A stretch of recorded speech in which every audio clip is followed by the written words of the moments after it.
Ravi de te recevoir chez moi, Coco, c'est un honneur. Merci beaucoup et pareillement, cher Hein, Eric. ça fait quelque temps qu'on ne s'était plus vu. Voilà, On a on fait avait plusieurs déjà fêtes fait une ensemble et interview puis aussi. on a Ouais, déjà fait une interview, puis on a fait des fêtes ici. ouais, Et puis c'est toujours un plaisir de voir ton rayonnement merci. lumineux, Merci ton pareillement. sourire. On va faire une interview croisée, en fait, ça veut dire que ceux qui ne connaissent pas Coco, ben, tu vas te présenter pour mes auditeurs. Puis, Et puis vice-versa, oui, voilà. d'accord, super. Donc on avait déjà fait une interview aussi avec toi. Donc est-ce que je commence à me présenter? Oui, super, vas-y, comme Ok. ça c'est chouette. Alors, je m'appelle Coco Tache. Je suis coach de la joie et je suis connectrice. Et ça fait très longtemps en fait que je travaille. J'ai des plateformes, une plateforme qui s'appelle sevensky.life qui partage des histoires, des révélations, tout ce qui nous fait du bien, des Ouais. projets qui réunit des gens, qui connectent les gens pour apporter le positif vraiment dans le monde, pour monter la vibration. En regardant ça, ça monte la vibration. Et puis en même temps, vraiment concrètement, je travaille à mettre en action une nouvelle plateforme où les gens veulent pouvoir vraiment se mettre à l'œuvre, commencer à vraiment être concret. Donc ce n'est plus seulement des paroles, on aimerait un monde magnifique, nouveau, etc. Non, on se met à l'œuvre, on le crée ensemble. Donc c'est pas juste parler, c'est vraiment du pragma, du concret, quoi. Voilà.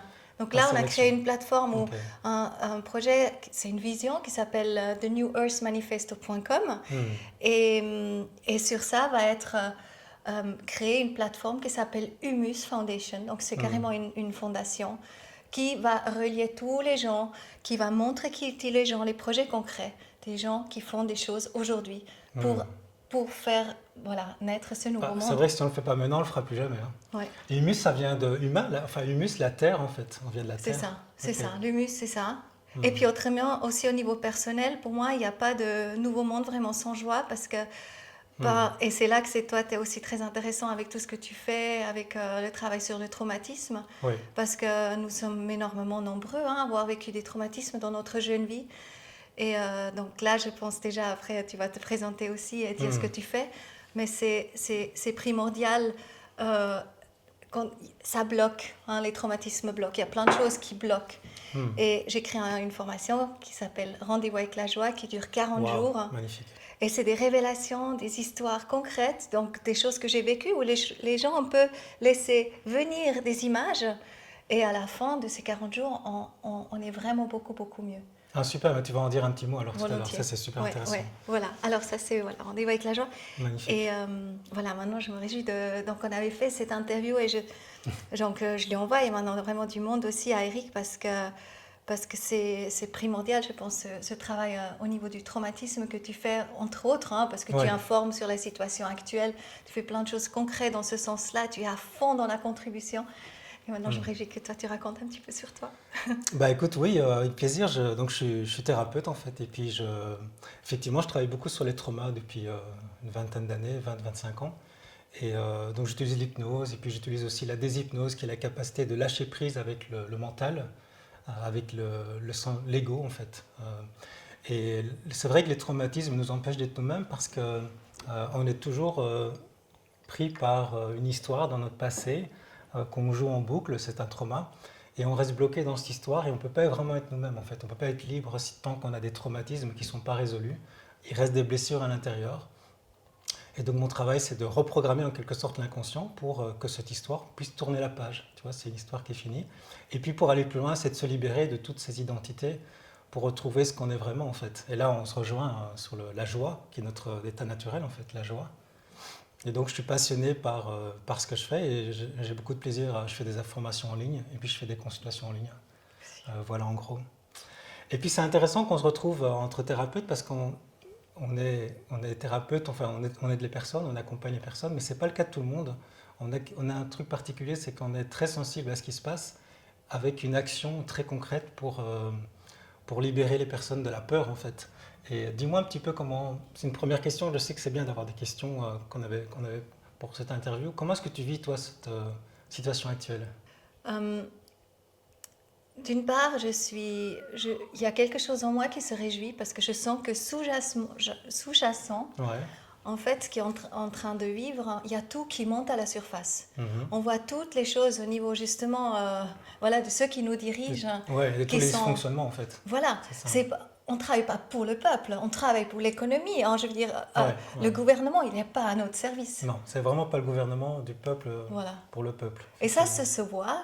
Et Ouais. c'est pour ça que je suis très motivée, parce que je me dis, mais en fait, c'est le peuple qui va faire la différence. C'est nous qui allons faire la différence. Et en étant concret et ayant des idées claires, ben, on va pouvoir créer le nouveau. C'est Hmm. ça que je pense. Ok, Et toi, comment d'accord. tu, Mais moi, tu vis ça? c'est pareil, je suis en fait, je suis partagé entre l'enthousiasme et la tristesse. La tristesse de voir autant de souffrance, de voir autant de manipulations qui font beaucoup de tort à la population, énormément de tort. Je crois que les mesures actuelles ont tué plus de gens que le Covid finalement, il y a beaucoup plus de souffrances, en plus toutes les souffrances qui vont arriver plus tard au niveau psychologique, au niveau psychiatrique, sans compter toutes les maladies, les cancers qui ne sont pas soignés, enfin toutes ces mesures font que le niveau de souffrance a énormément augmenté par rapport à avant. Donc ça, on constate tous les deux ça, on peut en être triste. Mais en même temps, je suis enthousiaste de vivre cette époque, qui est une époque très particulière, c'est vraiment... ça s'est jamais vu dans l'histoire, je pense. On arrive à la fin de quelque chose. L'analogie que j'aime bien utiliser, c'est le jeu du Monopoly. Tu vois, quand tu commences à jouer au Monopoly, tu sais que forcément ça va mal se finir. C'est-à-dire qu'il y aura toujours un seul gagnant qui va écraser tous les autres. Et on est un peu dans un système économique où, très libéral, néolibéral, c'est les hautes finances qui dirigent et ça ne peut que mal se terminer. Et on est en train d'arriver à la fin de ce système, donc c'est une sorte de logique systémique qui fait que forcément on arrive à ça. Le monde allait déjà très très mal avant, sauf que maintenant ça devient tellement évident, comme tu le dis, tu vois. Et donc à la fois c'est très enthousiasmant de vivre cette époque parce qu'on arrive à l'émergence de quelque chose de nouveau, d'où tous les projets qui sont importants. Tous les projets sont importants à ce niveau-là, recréer un monde meilleur. Et puis en même temps, c'est fascinant pour moi en tant que psychologue de voir les défis que ça pose pour nous. En fait, moi je vois plusieurs défis par rapport à ça, que ce soit des défis au niveau intellectuel, des défis au niveau spirituel, des défis au niveau émotionnel, au niveau physique également. Ça, je pourrais peut-être en parler après. Oui. Mais donc, c'est paradoxal parce qu'à la fois c'est infernal ce qui se passe, et à la fois la nature est toujours belle, l'être humain est toujours beau, il y Et a le des gens qui printemps nous fait dansent, beaucoup de bien. le printemps nous fait du bien, il y a des gens qui résistent, qui vont danser, qui font des flash mobs. Il y a des belles choses qui se passent, puis en même temps, il y a des trucs vraiment tristes, parce qu'il y a beaucoup de souffrance. Donc c'est passionnant en fait de vivre cette époque. Et puis c'est tellement complexe que c'est un défi intellectuel, je trouve très intéressant. Et le monde se sépare vraiment quand même, hein. Il se sépare beaucoup en deux camps, je pense actuellement. Donc il y a ceux Ouais. qui sont comme nous, et après ceux qui voilà, vont se faire les vaccins et puis qui croient que toutes les mesures, tout ce qui est décidé par le gouvernement, c'est juste. En fait, qui Hmm. ne sont pas dans cette auto-réflexion et dans cette auto-responsabilité et pas dans la joie et dans l'enthousiasme de savoir, mais non, du pipe, c'est nous, on peut créer le nouveau. Et c'est là, cet enthousiasme, il commence à vraiment naître dans le cœur de tout le monde quand on sait, mais non, du pipe, si je me mets en action, il y a quelque chose qui se produit, qui va attirer plein d'autres personnes quand je commence vraiment à contribuer. Et Hmm. ça, je Hmm. l'ai vraiment remarqué à maintes reprises. C'est tellement beau ce qui se passe avec les gens quand Hmm. le cœur il est touché. Puis tu sais, moi, avec qui je suis, je peux créer quelque chose, je peux faire quelque chose, je peux participer à la création de cette nouvelle terre. Ouais, c'est magnifique. Alors je te rejoins là-dessus, et puis figure-toi, j'en discutais avec mon ami sur les schismes qu'il y a un peu dans la société avec les camps. Et en fait, elle m'a amené cette réflexion que je trouve vraiment très pertinente, c'est qu'en fait, il y a trois camps en réalité. Tu as les gens qui sont effectivement éclairés, qui ont compris qu'il y a de la manipulation, qui ont du bon sens, même Oui, c'est sans... ça. Ok. Et puis tu as les personnes qui sont dans la peur, parce qu'ils croient les médias, ils croient que les gouvernements sont gentils, les médias sont honnêtes, et ils croient tout ça, donc ils ont vraiment très peur. Ça, c'est le deuxième camp. Et puis il y a un troisième camp, j'avais pas trop prêté attention, mais elle m'a aidé à y prendre conscience, c'est qu'en fait, tu as toutes les personnes qui profitent de la crise, qui savent très bien que c'est pas forcément dangereux, mais ils suivent parce que bon, ils veulent pas avoir de problème, ils veulent garder leur travail. Mais il y a des tas de personnes qui finalement sont très contents qu'il y a cette crise, parce qu'ils doivent plus se déplacer, ils font du télétravail, ils sont cool. Il y a des gens qui touchent plus d'argent grâce au Covid. Par exemple, aux États-Unis, c'est encore sorti il y a quelques jours, je crois que c'est une démocrate américaine qui a dit dans les hôpitaux, mais déclarez que c'est du Covid, vous toucherez des subventions. Moi, j'ai une amie une amie médecin qui a refait tout son intérieur grâce au Covid, parce qu'elle avait Ah plus ouais, d'argent décalant que ah c'était ouais, du Covid. ouais. Il y a des tas de gens en fait qui sont cool de plus faire ces 5 heures. Moi, je me souviens quand je travaillais au Bruxelles, je faisais 5 heures d'embouteillage par jour pour aller travailler quand j'étais formateur. Mais des gens, il Et des gens, ils sont contents, ils doivent rester à la maison, ils ont 5, 4 ou 3 heures même de trajet économisé. Et donc, eux, ils n'ont pas trop envie de se bouger. On leur Voilà. donne de l'argent sans rien faire. Il y a des gens, ils touchent un peu moins, mais ils touchent de l'argent. Malheureusement, c'est assez injuste parce que des gens comme moi, on touche sur 2019, mais si on n'a rien gagné en 2019, on touche très peu. Mais il y a, par exemple, Joan Branco, puisque tu voyais son livre ici, il a fait une interview avec Michel Onfray sur Front Populaire il y a quelques jours. Il disait c'est complètement injuste parce que lui, il a touché énormément d'argent, il a touché 10 000 euros, parce qu'en 2019, il avait gagné beaucoup. Mais si on s'était basé sur 2018 ou 2020, il n'aurait rien eu. Et donc, en fait, l'État donne de l'argent comme ça sans vraiment aider vraiment les personnes, ça crée des inégalités. Et il y a des tas de gens qui sont très contents, donc on achète leur silence en quelque sorte. Euh, C'est ça. et donc ce troisième type de population, des tas de gens qui finalement voient bien qu'ils n'ont pas vraiment peur du C'est virus, ils ont vrai. compris qu'il y a de la manipulation, Ils ne mais seront ils pas disent, d'accord de ouais, témoigner maintenant, par exemple, parce qu'ils ne ouais, veulent pas se mouiller aussi. ils ne veulent pas se mouiller, et Ouais. puis ils profitent du système, et puis il y a beaucoup de lâcheté en fait. Et donc cette troisième catégorie de personnes, Mhm. sans, sans en prendre conscience, je pense qu'ils maintiennent le système, ils maintiennent le fait que ces terroristes qui nous gouvernent, qui sont des psychopathes, en fait, on pourra en parler, mais clairement pour moi, ces psychopathes, c'est des gens qui sont coupés de leur empathie, de leur, Oui, de leur émotion, c'est sûr qu'ils ne sont pas de leur avec le peuple. compassion, Non. voilà. Eh bien, Ce sera facile, non? ouais, Hein? à cause de leur inertie, à cause du fait qu'ils ne s'opposent pas à ça et qu'ils profitent du système, qui disent, Ouais. ben moi, ça va personnellement, Et il y a les je ne médias, bouge pas. hein? Les médias Et qui les jouent le médias jeu, qui qui en sont tirent. très quelque part dangereux. Oui, parce Que, qu'ils sont sponsorisés, ils sont vraiment, voilà. ils soivent l'argent de la haute finance, on le sait, sinon Ouais. ils tiendraient peut-être pas, hein. Ils sont un peu comme des cadavres, enfin des morts vivants, on essaie de les tenir avec des subventions. Mhm. Et donc toutes ces personnes, finalement, de par leur lâcheté, de fait qu'elles ne se positionnent pas, font que ça continue en fait ces horreurs, cette manipulation. Et donc ce troisième camp, en fait, il faudrait le réveiller aussi en fait.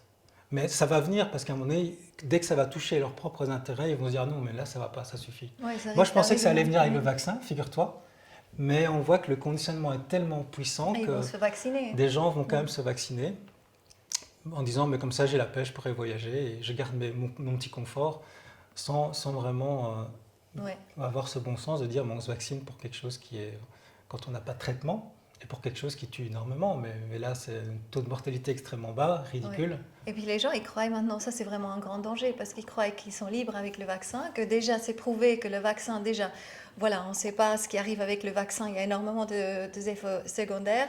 Ensuite, il n'y a aucune étude long terme, donc on ne sait pas dans quelques mois qu'est-ce que l'effet va être sur les personnes.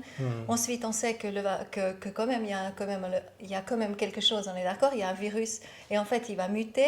Donc les gens qui se sont vaccinés, donc ils doivent se vacciner une deuxième fois, et puis en fait, qui sont encore plus fragiles par rapport à ce qui va arriver. Ouais, Donc ils en sont fait, fragilisés. Ouais. voilà, ils vont pouvoir, tu vois, c'est aberrant. En Et fait, c'est à cause des gens vaccinés que ça va aller plus mal en fait. ouais, c'est Parce ça. que Ouais.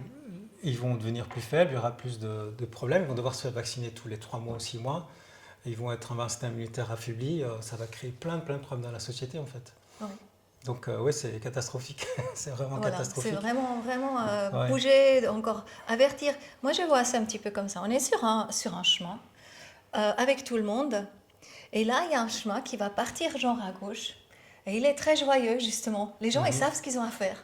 Et ils sont dans la joie, et ils sont dans la collaboration. Il y a plein de gens ensemble, là. OK, nous, on sait, on va réussir, on va surmonter cette crise. Et derrière, il y a quelque chose de magnifique. Il y a vraiment un lac extraordinaire qui nous attend.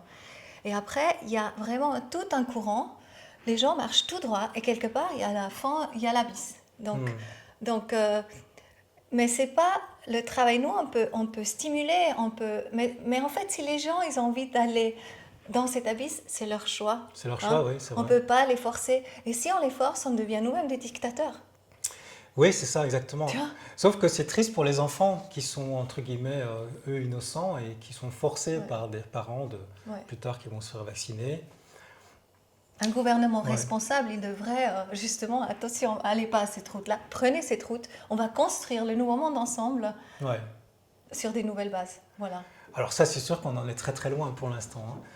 Et puis tu parles de ces deux chemins, mais ceux qui sont sur ce chemin, ils ont nos difficultés. C'est une fois qu'ils s'éveillent, qu'ils se rendent compte, parce qu'aujourd'hui, en 2021, il faut vraiment faire un effort pour ne pas voir qu'on se fout de nous, en fait. Il faut vraiment avoir les œillères particulièrement fermées et regarder tout le temps, je sais pas, BFM TV ou TF1. Voilà, tu regardes l'écran média. Mais donc, ils vont devoir s'éveiller. ils vont s'habiller forcément quand ça va être trop, trop violent, et de la police par exemple, ce qui se passe, il y a des tas de choses qui sont vraiment flagrantes. Mais après, ils vont avoir une deuxième difficulté, c'est l'orgueil, parce que reconnaître qu'on s'est trompé Non, mais pendant ça un va être, an, c'est horrible. et ça c'est difficile, parce que l'orgueil c'est sans doute le plus grand défaut humain. Et c'est très dur de reconnaître, on voit ça dans l'expérience de Stanley Milgram, où les gens ont envoyé des chocs électriques, Ouais. ils ne savaient pas que c'était des acteurs, et ils l'ont fait parce qu'ils ont obéi. Et puis après on leur demande, mais pourquoi vous avez fait ça? Vous- Oui, mais en fait ils vont essayer de justifier leur erreur par orgueil en fait. Parce que j'ai obéi, parce que c'est pas à moi de m'occuper de ça, c'est le médecin qui Mais décide, ça, c'est pas moi. c'est partie de l'ancien. Ça, c'est justement Oui, c'est ancien, oui. c'est l'ancien et quelque part, il y a un tri qui se passe actuellement. C'est juste hyper dur, mais On peut dire qu'il y a un tri, ouais, effectivement. En fait, on arrive, il y a tellement d'inconscience, il y a la conscience qui est en train de s'éveiller, de ne pas faire autrement, c'est magnifique. Mais c'est un vrai défi, tu vois, je trouve. C'est un défi à la fois intellectuel parce que il faut pouvoir gérer la complexité au niveau intellectuel, c'est-à-dire qu'il faut pouvoir croiser ses sources vraiment, prendre de la hauteur. C'est un défi au niveau émotionnel parce qu'il faut gérer ses propres peurs. Il faut développer de l'empathie envers ceux qui peuvent même nous ouais, insulter. c'est ça. Parce que les gens qui mettent les masques et qui sont parfois Et désagréables, en laisser fait, ils faire. souffrent et on ne veut pas qu'ils meurent, quoi. Mais en même temps, voilà, il faut gérer l'émotionnel quand ils nous agressent. Puis c'est un défi au niveau physique parce qu'avec toute cette distanciation sociale, le fait qu'on mette un masque et tout, nous on le refuse le masque, mais il y a des tas de gens.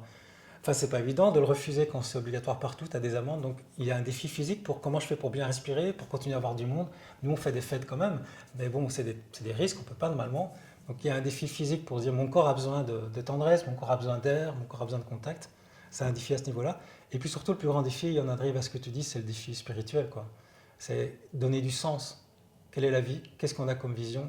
Parce que là, c'est tellement désespérant. On se dit, on peut être dit, bah, moi, je reste devant la télé, devant Netflix et je bouge pas et je m'hypnotise, je me drogue, je m'anesthésie avec tout ça. Voilà, et t'attends. Ouais, En et fait, je ne peux t'attends, plus ouais. l'attendre. Et les autres vont faire le travail, moi, j'attends, quoi. Je ne plus, c'est fou, je ne peux plus entendre ça. Et j'ai vraiment compris, mais c'est attendre. Oui, alors c'est tout bon, dans quelques temps, tout ira bien. Non, c'est seulement si on se met en action. Ouais, Donc chacun qui regarde là, mais chacun on se met en action. Et comment on se met en action aussi? Par exemple, qu'est-ce qu'on a besoin? Quels sont nos besoins fondamentaux? Déjà la nourriture, par exemple.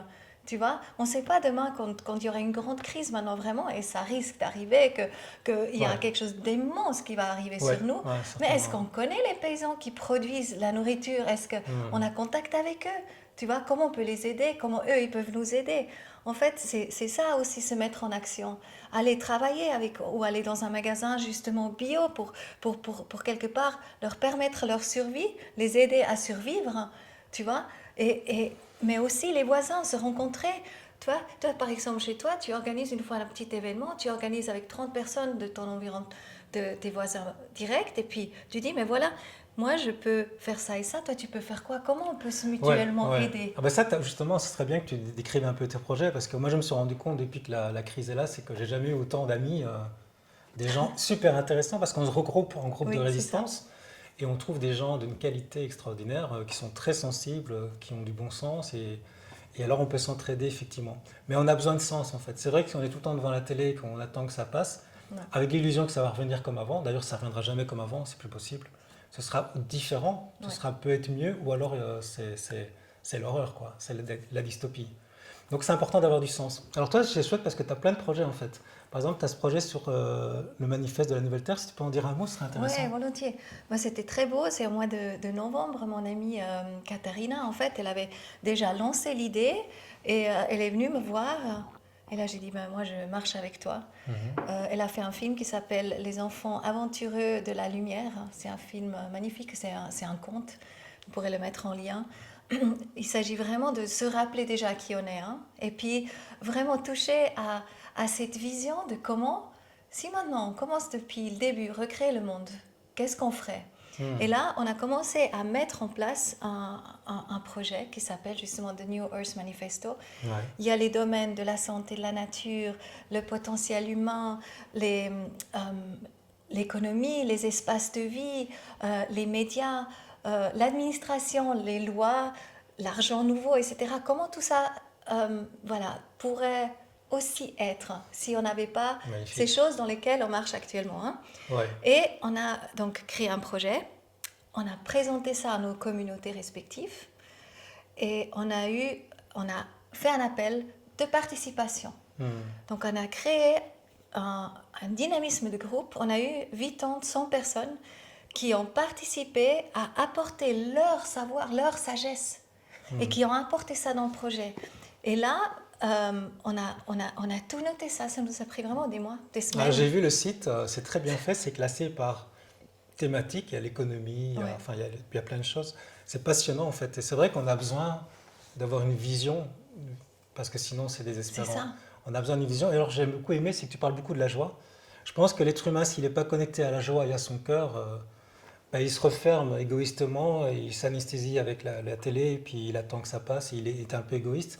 Donc, par les actions que tu fais, notamment ton projet aussi, hein, ton cours en ligne, Rendez-vous avec la joie, tu peux en dire un mot parce que ça reconnecte les gens à la joie.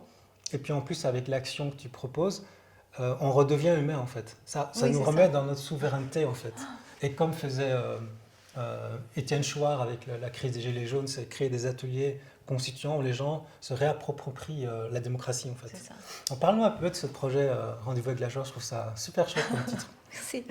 Oui, c'est vraiment ça, en fait, se rendre compte.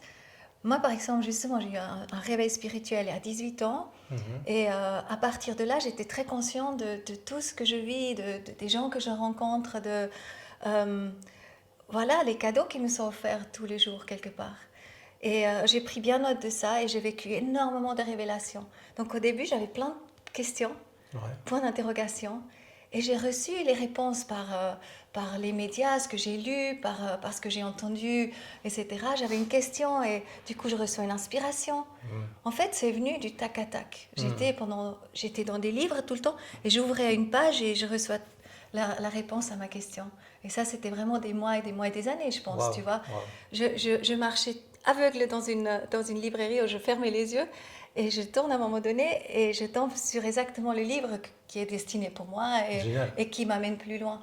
Donc, et après, j'ai eu toutes ces révélations, vraiment qu'il n'y a pas de hasard, que voilà, toutes ces synchronicités incroyables que la vie nous offre. Tu remarques que quand on arrête l'aigle mental, on s'abandonne, Ouais, la vie nous guide en fait. C'est c'est ça. incroyable en C'est fait. quelque part, l'invitation, elle est énorme. Ouais. Et c'est pour ça, si on lâche les traumatismes, hein, Ouais, c'est ça. Les traumatismes nous empêchent de lâcher parce oui, qu'on est en mode survie, oui. parce qu'on est dans nos histoires. Donc On c'est vit- pas la vraie joie en fait. C'est pas la vraie joie, c'est des joies mentales, mais Parce que c'est faux, quoi. c'est la joie, elle peut être momentanément. Ouais, c'est ça. Elle peut être, ouais, génial, ou c'est le bonheur. C'est Mais une émotion qui vient de quelque chose d'extérieur. voilà, Ça c'est vient ça. pas de l'intérieur. Ouais. C'est ça. Et quand tu lâches un peu tout ça, tout ce qui nuit ton bien-être, tout ce qui te alourdit, ben il y a une joie qui vient et quelque part c'est la foi, tu vois. Ouais, c'est ça. La confiance, je dirais C'est moi. ça. La confiance, la foi, tout à fait. La foi. Et pour moi c'est 40 jours Ouais. pour entrer dans la foi aussi, tu vois, dans la Ah, joie et d'accord. dans la Et foi. donc, tu as fait une formation en ligne là-dessus. Mais je Ouais. mettrai les liens en dessous de la Oui, vidéo pour voilà, ceux que ça tiens. intéresse. C'est super. C'est génial. Et je fais aussi des coachings maintenant personnels en fait. Je fais aussi Ah, des super, accompagnements super. comme ça. Ah, ben Ouais, super, ouais. on a plein de Ouais. points communs en Pour la fait. joie. Parce que Ouais. ça va vite. Hein, C'est ce qui manque le plus, hein. La joie et la foi, comme tu dis, que j'appelle la confiance, c'est confiance dans la vie et la foi en la vie en fait. Parce que ça règle tout ça en fait. Oui.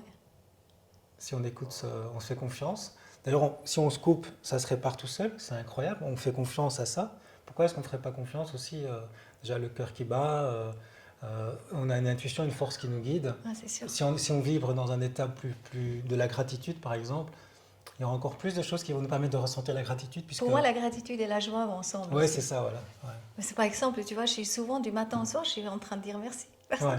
Alors ça paraît paradoxal pour ceux qui nous écoutent et qui souffrent de la situation.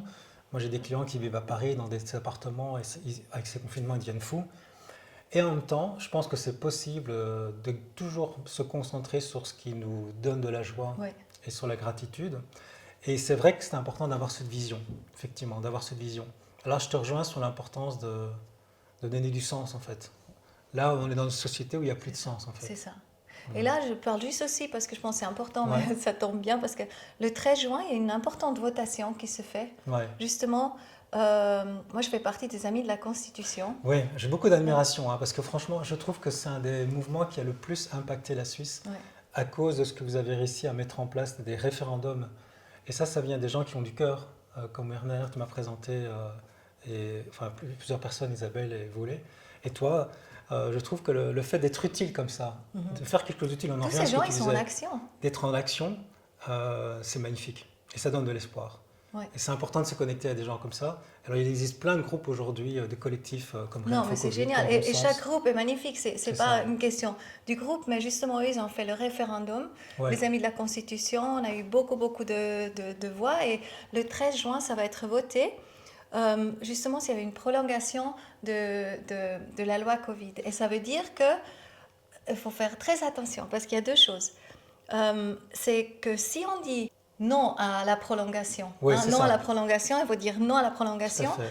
Parce que si on dit oui, ça reste. Donc le gouvernement, il garde en fait les rênes dans la main pour Ouais, c'est pouvoir faire les l'état mesures. d'urgence qui fait qu'il n'y a plus de C'est ça. démocratie. Et en C'est ça. plus, ils ont cette loi antiterroriste qui fait qu'on peut prendre n'importe qui contredit le pouvoir comme nous. On peut Aussi, nous ouais. mettre en prison, on peut nous assigner à résidence, on peut nous mettre dans des camps. Ça, c'est dans les textes de loi. Et grâce aux Amis de la Constitution, ça va être remis en question C'est grâce au ça. référendum. Mais le grand risque, c'est que ce que tu disais aussi avant, c'est que si tu mets, si tu votes oui, ça veut dire que tu devrais, ils disent à ce moment-là, on continue de donner des subventions. Et ça, c'est pas vrai. Parce que c'est le travail du gouvernement, c'est les impôts qu'on paye. Donc, c'est pas vrai, les subventions vont continuer à être versées quand même. Ah, ça, c'est pour la Suisse ici qu'on parle. Mais Ça, c'est hyper important de le savoir. on retrouve Parce que cette... les gens, ils vont tous dire non, non, moi j'ai besoin de subventions, alors ils vont voter oui. Et le gouvernement prend les rênes. Alors, c'est Ouais. vraiment important de dire non. Encore une non. manipulation. On voit Ouais, en fait c'est les vraiment gens ça. qui nous gouvernent, c'est vraiment, ils ont un profil psychologique particulier, c'est vraiment des psychopathes, des pervers narcissiques. C'est connu déjà avant la crise, hein, quand on voit dans les banques, dans les postes les plus élevés, c'est des gens vraiment qui n'ont pas de compassion, qui sont vraiment tournés sur leur intérêt et qui toute la journée passent leur temps à calculer comment mieux manipuler pour arriver à leur fin. Et donc c'est très pervers et c'est bien que tu le dises. Et on aurait tendance à dire ah oui, si je fais le vaccin, je vais être tranquille. Ah oui, si je vote, je vais avoir ma petite allocation. Mais en fait, sans avoir la vision, on va vers une dystopie en fait. Et donc il faut vraiment très refuser ça en fait. C'est pour ça que je suis très admiratif de ce qu'ils font les Amis de la Constitution.